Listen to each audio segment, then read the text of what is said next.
Yesterday, all of America joined us in honoring and mourning the 13 service members who gave their lives in the Kabul attack last week. They were freedom fighters, and they were defending America, making the ultimate sacrifice. God bless them. Anyway, joining us now is Wyoming Senator John Barrasso. One of these wonderful people who gave their lives was from the great state of Wyoming. Senator Barrasso, as always, sir, we welcome you. I've known you a very long time. This is a tough story. Why don't you begin on that? Well, Riley McCullum, a 20-year-old Marine from Jackson, Wyoming, a high school wrestler, known by many all across the state. We lost a great one. You know, I talked to his dad, as his dad always said, he was red, white, and blue from the beginning. He's joined the Marines on his 18th birthday, and he leaves behind a wife who is pregnant and due with their first child next month. In talking to his dad, Jim, you know, he ended our conversation by saying, tonight in heaven, Riley is guarding the gates of heaven. And and they went back to Dover yesterday for the dignified transfer of the remains. Riley's wife met with President Biden. The family reports afterwards that it was disappointing, that this meeting was shallow and scripted, and mostly he talked about his son, Beau. Larry, these heroes, they need more than that. They're getting more than that from the American people. There's a GoFundMe page for Riley McCullum and his family. I know it's raised over $500,000 so far. And I would just say I have much more faith in the American people than I do in the President of the United States right now. You know, Senator, I always wonder, you know, these troops, servicewomen, servicemen in Army, Air Force, Marines, Navy, etc., Coast Guard, you know, they do their duty. Sometimes their duty means, inadvertently, I hope, carrying out the mistakes of the civilian leadership, maybe even carrying out the mistakes of the military leadership. We won't know all that until this thing is thoroughly investigated. But the wonderful thing is that they do their duty. And that's just a phenomenal, wonderful thing about the American military and, you know, every man and woman that serves in it. Yeah. Well, Ronald Reagan said it best: freedom is never more than one generation away from extinction. It's not something we inherited. It's something that has to be fought for, protected, defended, and then handed down to the next generation to do the same. And from my many trips overseas to be with our men and women in uniform, they are the best, and we are so very fortunate to have them out there every day fighting for us to protect our freedoms here at home. Absolutely.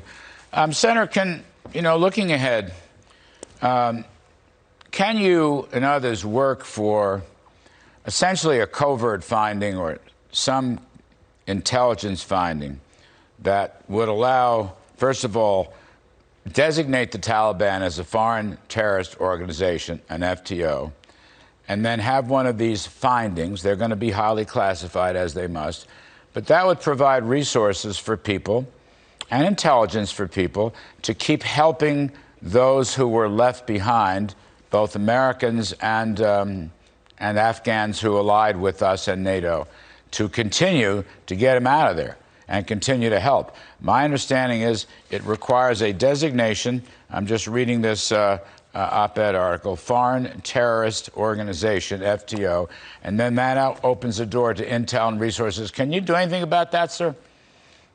Well, I certainly support what we're talking about doing. We should not leave that country until we get every American out.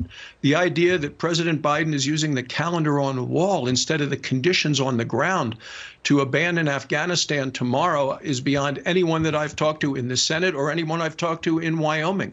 I don't know in the history of our country that we have ever done that. This has been handled terribly, whether people are for leaving troops in Afghanistan, and I was all the way through, or, you know, a light touch, a small remaining footprint of American troops to keep the lid on, or whether people wanted to take everyone out. No matter how you stand on that issue, this was done terribly, terrible execution. I don't think we should leave. If we do, we need to do everything we can to help not just the American citizens that are there, everyone, those friends. I've heard from people around the country and some around the world who have people on the ground. They're trying to get them out of Afghanistan right now. Somebody that's involved with the Afghan women's soccer team said the team is mortified that if they are left there, they are going to be trafficked for sex, these women athletes, by the Taliban if they don't get out of the country. I mean, that's who the Taliban are. They now have weapons, you know what we left behind, the $85 billion worth of weapons, MRAPs, tanks, Black Hawk helicopters. We left money behind, arms, and the amazing thing is they already have a funding network. They have a criminal network of drugs and human trafficking.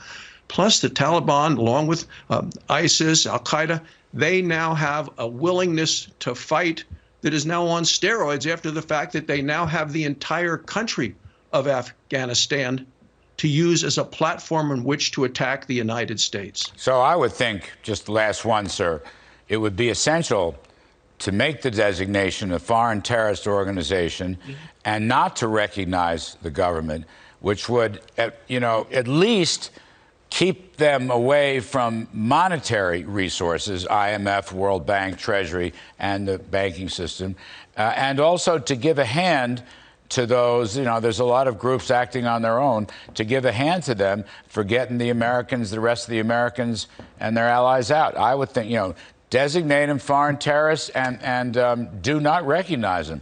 I mean, does the Bidens get this, John? I mean, do they understand this? The rest of the world seems to. Our guys don't even talk about it. Well, a couple of things there with regard to the money in the IMF and the World Bank and all of those things. Yes, that's important. That's just window dressing. The terrorists have the big prize, which is the country on which to operate.